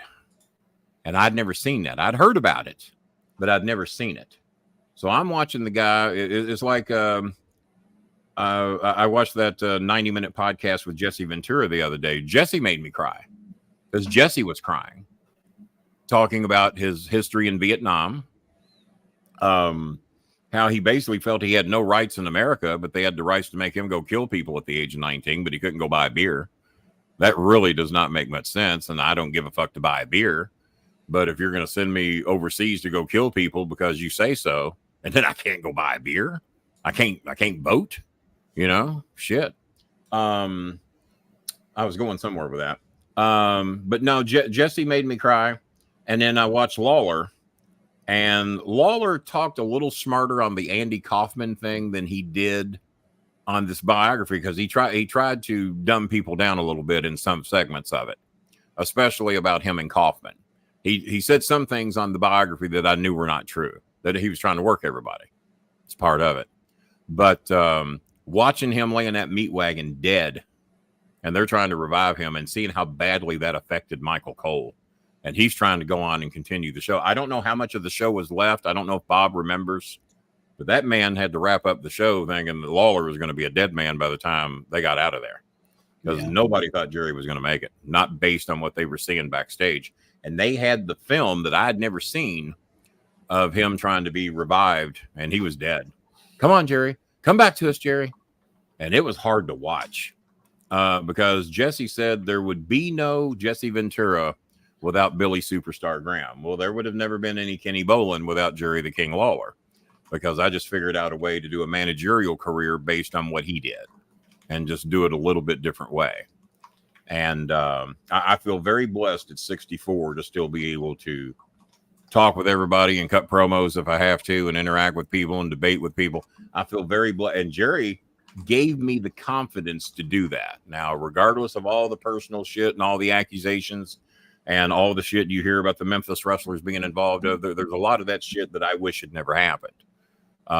Me and a couple of other wrestlers from the Memphis area go, man, this territory got a hell of a fucking reputation for a lot of bad shit that happened. And that criticism is deserved. But if you throw all that out, Jerry Lawler, discovering him when I was in high school and middle school, gave me a confidence that I did not have, because I didn't know I could talk. I didn't know I could cut promos. I didn't know that I could give shit back after hearing shit, which is a gift of some type, because not everybody can do it. A lot of people hear shit and they don't know what to fucking say. I have never felt that I got nothing to say, and if you do, it's even funnier. I got nothing. And me and Cornette have both done it. My son has done it. We'll just so I got nothing, and that makes it even funnier because boy, I got him. If he ain't got anything, and we've all done it. What's Billy talking about? Yeah, there's some pay-per-view coming up called Bad Blood, I think. Yeah, it's in October. It's his birthday. But Randy did as good as you could do with that. I was a little surprised that they had him. They said he tapped out, but he didn't. He passed out. They claimed he tapped out, but they ripped his arm and he didn't react. So, I thought the match was way too long. Because in the old days, when you went to the Louisville Gardens, there was 5 matches. It was a 1 hour and 45-minute show because you had to wrap up quick enough to get everybody out of there before 10 o'clock. Bell time's 8 o'clock. Got to be out of there by 10, or they charge you more for building rent. So it was a 1 hour and 45-minute show, and those 5 matches seemed to be plenty. Well, they had 5 matches. And it was 3 fucking hours, and the Randy Gunther match was way too much time to fill. It was long, but they also fill a lot of their show with promo hype and commercials. And, let's see if we got any more donations. I'm not going to hold my breath. It ain't looking good. But I don't think there were a ton of surprises. I picked the Cargill Bianca match wrong because I thought. Yeah, I don't know what it would be. I thought the Isla Dawn and Alba Fire. Jay Walker, which might be the last Jay that made a comment. Jay Walker's donated $10. I think that's Crazy Jay. Jay Crazy ASF. Well, Jay, I'll have to check your message after the show because I'd have to go directly into PayPal to do that. But I will check your message after the show. And there we go. So that got us $10 more. So what's that get us to? 70? 10, 20, 70. Or 72, something like that. Let's see, 10, 20, 50, $75. 75, okay. Plus, did you watch the Heyman A&E doc? I did not. I have not seen that one yet. I tried to watch the Mark Henry one and it wouldn't play. But I'll tell you another one I cried at was Randy's. Oh my God. I did not know what Randy had been through before he got to us, and that was rough enough. What he went through after he won the title and he got the big head, and everybody in the WWE was telling him your head's too big and you need to start treating people better. And everybody he admires, from Cody to Triple H, everybody is calling him out. If you haven't seen the Randy Orton documentary, watch it. And to see where Randy was when he was with us, I told Chris, I said, I thought we saw Randy at his worst when he was here, as far as his disrespect and how rude he could be. Nope. We didn't see the worst. And he saw some shit when he was in the military that fucked with him. And Chris and a couple of the wrestlers know shit that he didn't even reveal in the documentary stories that he's told, of shit that it was sure fucked with me if I'd have saw that when I was in the military. That's why he wanted out so bad, is how horrible some of the people could be and the hazing and some of the nasty shit they would do to people. And Randy says, man, I'm coming here to be a better person, not a worse person. I want out of this shit. And they didn't want to let him out. But yeah, the Randy one is very good. And it is not a blow me fest of Randy Orton. And Randy sits there and fucking takes it. And he answers all the fucking questions, all the hard ones, and reveals a lot of shit I never dreamed he'd reveal and admit, man, I needed to be better. And a lot of what he says made him better was his wife, who seems to be a dream for him, his wife of, I guess, several years now, and the baby they had. And, but yeah, Randy has been through some shit and nearly died not all that long ago through a drug overdose, addicted to painkillers. And which I knew he went through some shit, but I didn't realize he nearly died. But watch the Randy one. The Lawler one is very good. I tried to watch Mark Henry's, but it wouldn't play. I'm trying to watch all the OVW guys. And so I will get caught up on all the OVW guys. I think Batista's got one on there. Batista's got a new movie coming out that looks like it's going to be almost more of a comedy. Mm-hmm. Batista thinks he's going to die at the beginning of the movie and then finds out he's not. something he misread or something. So it looks like it's going to be. It's in theaters, I think, coming up here in a week or two. And know that ribs and smoked bologna. They're having a side conversation. Oh, are they? Well, God no. Well, it's just like in Berlin. If what's going on in the ring is boring you, then just entertain yourselves. Yeah, you can always do that. You can always do that. Yeah, you can hold off at least a week on the ribs and bologna there, my boy. I can hang in there a little bit because I still got a fair amount of food here from what people had brought me from before. yeah. So I'm a little surprised that they have not started teasing some dissension between Jade Cargill and Bianca Belair, because they waited a little longer. They waited a little longer on that than I thought, and them getting the titles back. That had to be done because that team they beat is not remotely over. They ain't selling no fucking tickets. Nobody fucking gives a shit. And I don't know what they were thinking when they put the belts on those girls, but somebody was thinking something right when they got them off from them. Oh, and by the way, Bob, did you notice that I saw the tweet you put out about we're demanding something be done about the abuse to broadcast tables? I retweeted it, got my 2 cents worth in, saying, hey, something's got to be done here. Bob and the organization is right. What do? How many times was the table used in the Randy Orton match? Because I counted. It was broken once. No, I'm not talking about how many times it broke. I'm talking about how many times it was used. I think they used it 3 times. Five I times. know it was 5 that I saw. I got up, went to the bathroom. They might have used it while I was in the bathroom. 5 times the table was used. 5 separate times. They didn't do it all that much in the other matches, though. Between they did. There's a couple other ones that got used too. There's at least 2 other matches that also decided to use the table. I'm saying none. So if they used it once, it's too many. Mm-hmm. Randy and Gunther, Ludwig, Beulah, whatever the fucking names they go by, 5 fucking times in one match after I'd already warned them. And you'd put out the statement, join Star Maker Bowling. You think that would have been enough, right? Yeah, we got to change. We got to change shit up. Bowling's calling us out. And I pointed out that in 17 years at Ohio Valley Wrestling, we never once used the broadcast table in a match, not for a finish, not to. We did have somebody bust through a door once. And yeah, every now and then they would gimmick a table and put somebody through it. Every now and then. They didn't even want to do that. You know why? Because tables were $40. It's not. They want to spend $40 on those fucking tables. And then, did you see the finish on SmackDown of the what's her name, Micha, whatever her name is? Yeah. Did you see the finish of that match with the Queen? Yes. Involving the garbage can? Yes. There ain't a fucking way in hell I would have took that if I'm her and I know who's bringing it to me. Because it didn't look like she pulled up any at all. Yeah.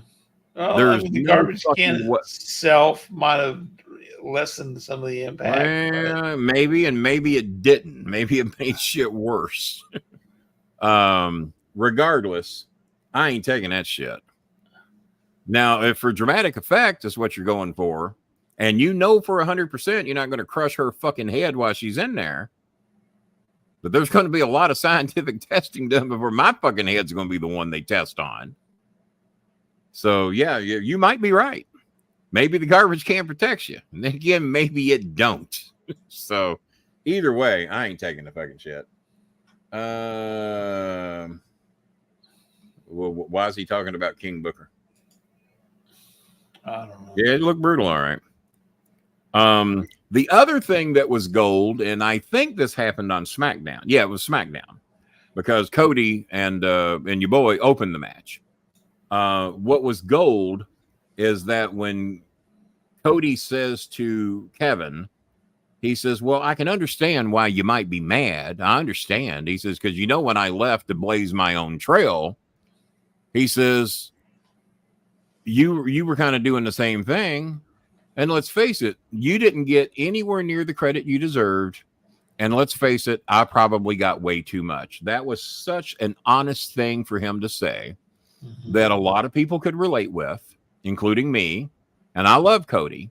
But I think Cody has gotten way too much credit for some of the things that he's done and been involved with, and to a degree because of Kevin Owens' look.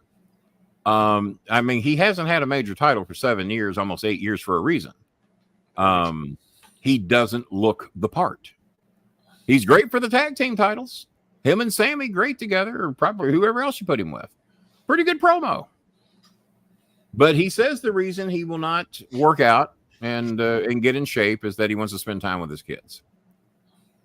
Well, there's a thing called the home gym.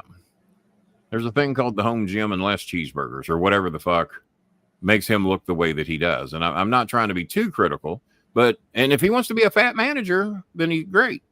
And I think Sami Zayn would be one of the great bump-taking managers of all time. I think Sammy looks more like a fucking manager than he does a wrestler.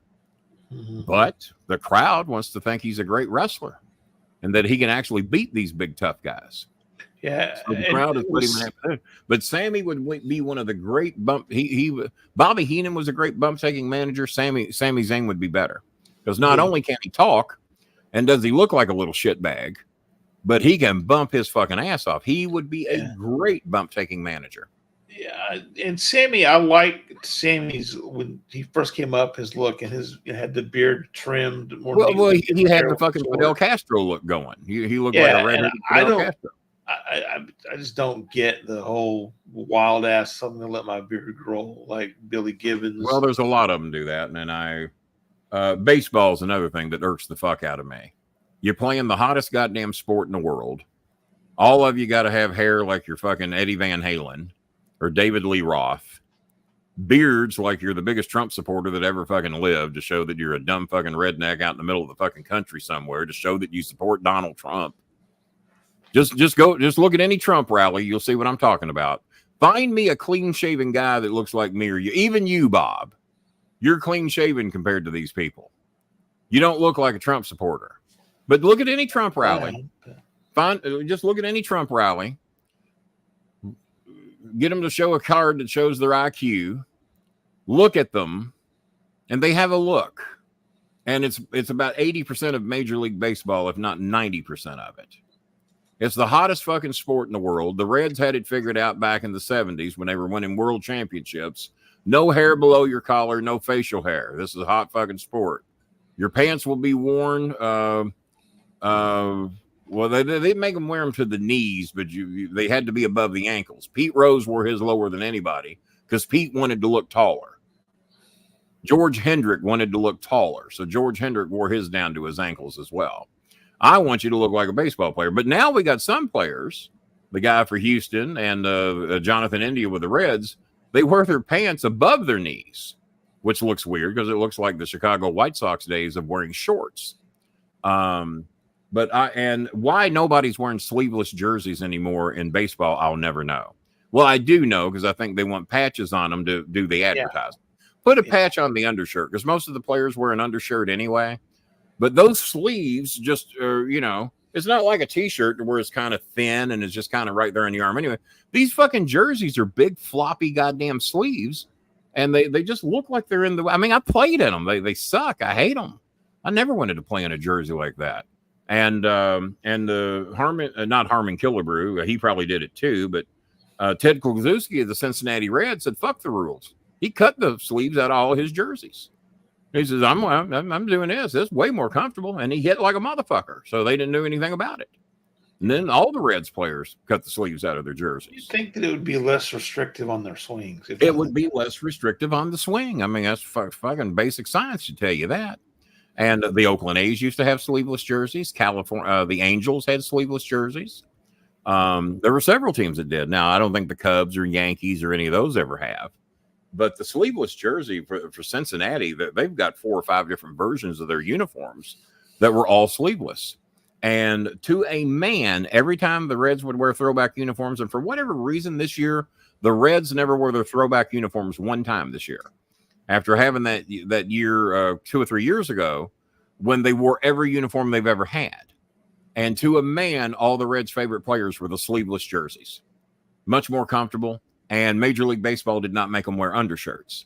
So some of the players that had the jacked up arms, they were just going out there looking like Glenn Bragg's, big jacked up fucking arms and everything. Yasiel Puig, if you remember him with the Reds, he didn't wear an undershirt. Looked like he's there to beat somebody up.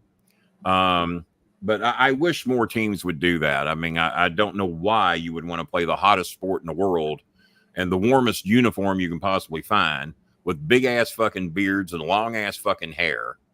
And the other thing I'd do away with if I was a baseball manager, you can have all the fucking jewelry you want, but you ain't wearing it during and Ellie De La Cruz would fall under that category. Because I watch these fucking chains flopping up and down in front of their fucking faces when they're trying to make plays in the outfield.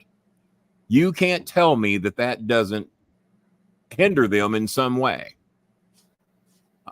Not that I've played in a shitload of gold jewelry, but I've had a necklace on before, and I'm like, well, this ain't a good idea.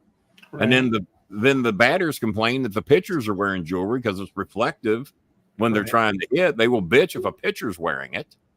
Well, he's got to put that chain up. He's got to do this or that or the other. Well, I've got the one chain that I wear, but it's a thin chain, right? And it's not this huge. It would be close to whether or not I'd let you play in that or not. At least it doesn't look like it stays under my jersey, right? So it's not gonna. Yeah, if it did that, I might be talked into it. But a lot of them do it to show you how much money they have. The football players are doing it. The bling. The bling. We know you got some fucking money. Show them when the game's over. You can show up where all the goddamn bling you want. When the game's over, show us all the bling. But during the fucking game, you're going to wear your baseball uniform. And guess what? Your $60,000 worth of jewelry or $400,000 or whatever you got around your neck is not part of your fucking uniform. You got a problem with it, go play for fucking Los Angeles. You won't be playing in Cincinnati. I want ball players. Shave your goddamn beard, cut your fucking hair, put your goddamn jewelry in your locker and play some fucking baseball. Who don't want to play for me now? I got everybody in the goddamn league shaving, cutting their hair and getting rid of their fucking jewelry and playing some fucking baseball and winning some world championships the way we did in 70, 72, 75, and 76. Back when it was real baseball. Back when there was real baseball. Who's with me? Nobody. How many people we got left in here? Not enough. It doesn't matter because we've given them more than they've paid for. So. We gave them way more than they paid for. We certainly have. Thank you, Nicole. And I'm going to get back and watch the second half of that ball game. I have no idea, so don't ruin it for me. Jana for $30. Thank you, Jazzy Jana. Donation. Thank you, Bad Chris, for your $5 attempt. Thank you, Bad Chris. And better bring me my fried fucking bologna next week, you fuckhead. Yeah, so there's your guy that's been playing football for 9 years now. Cam McCormick,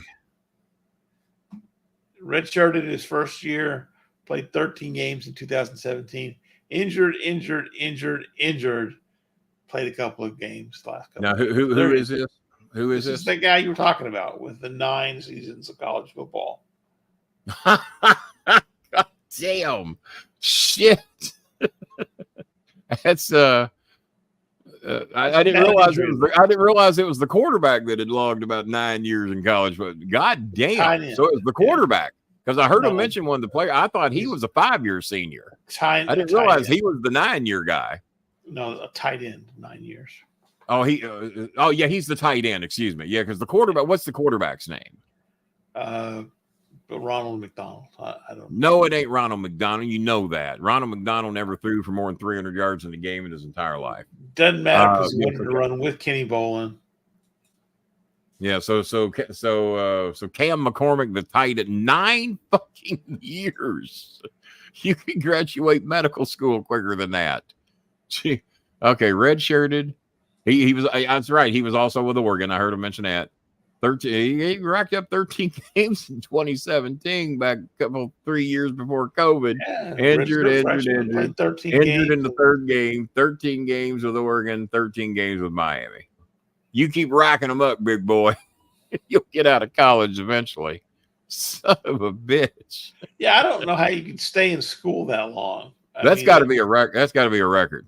I mean, he should be performing open heart surgery at halftime of games. Yeah, with his own legal briefs on beside him. He's been a doctor and a lawyer at the same time. Yeah, when I heard that, I thought they was making shit up. But there it is. The 9-year senior. God damn. And I think the quarterback, whatever his name is with Miami, I think it's his 5th year, and he's from Oregon as well. He was in the transport portal. Yeah. I can't keep up. Fifth-year seniors are not that unusual, right? It's just I got some breaking news on Reddit. Disney channels, including ABC, ESPN, pulled from DirecTV in major carriage dispute. So they picked football season they picked football season to pull Disney, ABC, all the ESPN channels pulled from DirecTV in major carriage dispute. So, Bob, you ain't got DirecTV, do I don't think I do have DirecTV. Do you have DirecTV? DirecTV Stream is what I've got. Okay, well, yeah, a lot of people have that these days. Not everybody has the dish. This just came out 3 hours ago. I'm watching. Our contract with Disney, the owner of this channel, has expired. We appreciate your patience while we negotiate to offer you greater flexibility, choice, and value. Visit tvpromise.com for more information. That is what I get when I go to ESPN. Well, Bob, I've got one YouTube TV account that you can probably ride 3 months with until y'all get this shit settled if you need it. Yeah, it won't take that long. All it's going to do is miss one football game. And, Sunday night football. You don't know that. You're going to miss all the great college football. You're going to miss all the NFL football on ESPN. They have several games. Monday night football. And Monday Night Football, yeah. And your ABC affiliate, you're going to miss The Rookie. You're going to miss SWAT. Now, ABC SWAT's CBS, by the way. News 8 update. Yep. My local ABC affiliate is off the air. Local ABC affiliate's gone. There I you go. Can get that with over the air aerial antenna. Do you have one of those, Bob? Because I do. As a matter of fact. I got an outdoor one. I got an outdoor amplifier. I've got one of the indoor. I never use it, but I have it in case I need it. You know how many channels I get with my aerial TV antenna? 117. I think it's actually 86, but that's still a large amount. Yeah, back in the day, it was 3 or 4. Yeah, it's more than you'd think. Back in the day, it was 3 or 4, but we got an amplified antenna that would rotate to all the cities, so we could get about 5 channels in each city. Cincinnati, Indianapolis, Louisville, Evansville. That was about as far as it would go. And then if the sunspots were bad, you could get TV channels in Colorado and Florida and New York. But that was only if the sunspots were bad. But I gave you breaking news tonight that you ain't got no ESPN or no ABC or no Disney. Yeah. DirecTV does this shit all the time. It seems like they have a contract with them every fucking year. Yeah. It seems like it's every fucking year. I'll just have to watch Star Trek Voyager on the H&I channel or whatever. I did watch all the tracker shows. There's 4K versions of them on the Kodi, and those tracker shows are pretty good. I enjoyed those. I watched. I think there was 13 of them, and I watched all those. And I've gone back and watched some of the episodes of Lost in 4K. And man, Lost is a beautiful, beautiful fucking show in 4K. Not too bad. All right, guys. Well, I think we did you as good as we could possibly do you on a Labor Day special show. Thanks to those of you that donated. Leo McMahon can bite me. Yeah, thank you, Jay Walker. Go Astros. Are you coming in here trying to start shit with Bob with that Go Astros shit? Yeah, I just Leo McMahon, if that is your real name. I just ignored it. All right. Well, there you go. Screw the Astros. They are playing some good ball these days. They are. Ask Kansas City. Kansas City found out the hard way. Yeah. All righty. We got a game tomorrow night. We got Florida State, Boston College tomorrow night.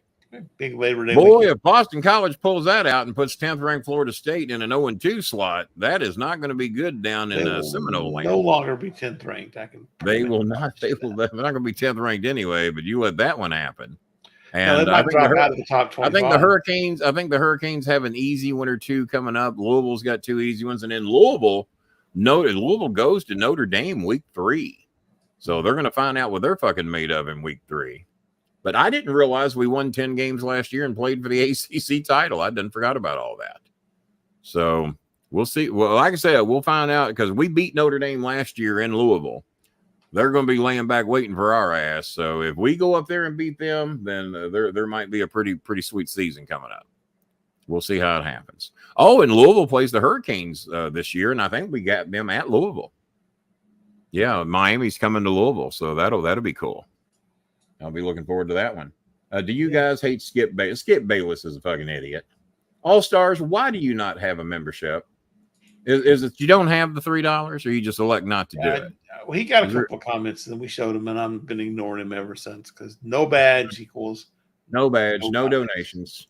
Just in here freeloading with Leo, the Astro Lover McMahon.